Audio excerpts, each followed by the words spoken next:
As of this morning, the national average for a fixed mortgage rate is hovering below 7%. First-time home buyers and those looking to refinance are tracking interest rates closely to make that best decision they can for their biggest investment. Connor Gehring, an advisor with Northwestern Mutual in Seattle, is here to share some advice on home buyer and refinance budgeting. Thanks so much for being here, Connor. Happy to be here. Really appreciate it. Are there any general rules of thumb that you can share for those who are looking to set up a home buying budget? Yeah, I think there's a lot of rule of thumbs. A simple one that we like to look at is a 50-30-20 rule.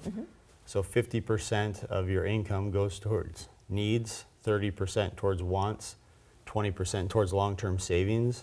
And of that 50%, I think a good general rule of thumb is maybe earmarking 30 to 35% of your total home purchase budget towards that mortgage. And in your experience, is there a best strategy for setting up a budget? Say you haven't even started it yet. How should you do that? Yeah, I think putting it into practice is important. So there's a lot of great tools out there with Redfin and Zillow to take a look at where you want to buy a home and what the actual home price would be.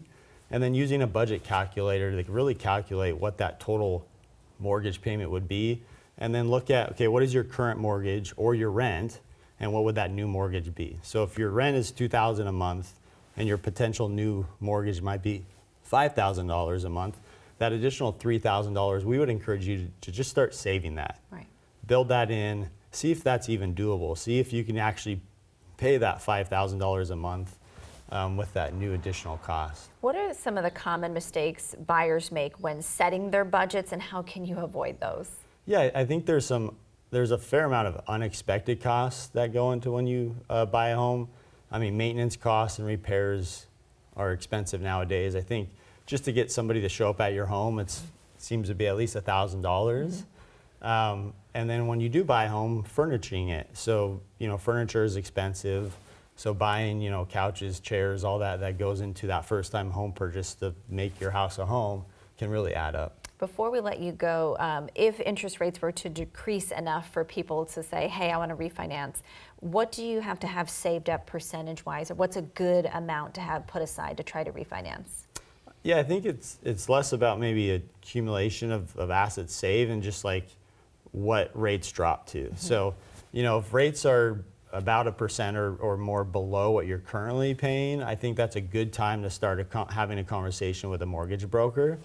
And, there are closing costs that come with any new mortgage. And so talking to a mortgage broker, you really got to factor in what are the closing costs, what are the monthly amounts that you are going to be saving with that new lower mortgage, and how long do you plan to stay in this home? Because there is a break-even point there, and so that is something to consider when you are looking to refinance. All right, helpful advice. Connor Gehring from Northwestern Mutual Seattle, thanks so much for being here. Of course. We'll be right back.